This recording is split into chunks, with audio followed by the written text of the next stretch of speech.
थाना मदीना टाउन की हदूद कोहे नूर फजल टावर और मॉडल टाउन में मसाज सेंटर की आड़ में जिस्म फरोशी का मकरूह धंधा जना हरामकारी पर पुलिस का एक्शन। फैसलाबाद से नुमाइंदा सन टीवी की रिपोर्ट के मुताबिक एस पीर अडाइज massage centre Kohinoor Fazal tower और Babar massage centre Model Town में जिस्म फरोशी का मकरूह धंधा जना हरामकारी के खिलाफ ऑपरेशन पर अहले इलाका का CPO साहबजादा बिलाल उमर की हिदायत पर ASP people's colony Fazal Rehman साफ़ी और SHO थाना मदीना टाउन मियाँ वाजिद हुसैन हमरा दीगर पुलिस एहलकारों के ऐसे इक़दाम को सराहते हुए खराज तहसीन पेश किया। जिस्म फरोशी के मकरूह धंधे में मुलव्वस मौका पर मुलजमान की बर वक्त गिरफ्तारी अहसन कदम है। इन मसाज सेंटर्स की वजह से इलाके में बेहयाई और फहाशी को फ़रोग़ देना, शहर के अमन को ख़राब करना अहले इलाका का कहना है। एस पैराडाइज मसाज सेंटर से चंद 100 मीटर के फासले पर ही वीमन GC यूनिवर्सिटी है। इस मसाज सेंटर के अतराफ़ में दूर दराज के इलाकों से आई हुई तालिबात के हॉस्टल्स हैं, जबकि इन मसाज सेंटर्स के मालिकान का असल मकसद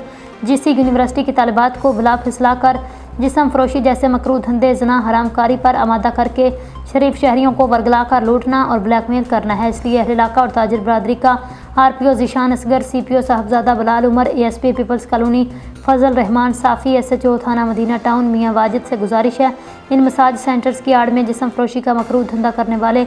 paradise massage centre Kohinoor Fazal tower के मालिक तौसीफ अब्बास और model town barber massage centre के मालिकान अरसलान भट्ट और उनके दीगर साथियों को भी गिरफ्तार करने का मुतालबा किया। ऐसे जराइम पेशा अफराद की सिरायत के मुस्तहिक नहीं, जो नौजवान नस्ल को तबाह बर्बाद करना चाहते हैं, उनका मुस्तकबिल तारीक करना चाहते हैं, उनको करार वाक़ई सज़ा दिलवाई जाए ताकि इन मकरूह धंधा करने वाले पेशावर मुलजमान की हौसला शिकनी हो सके।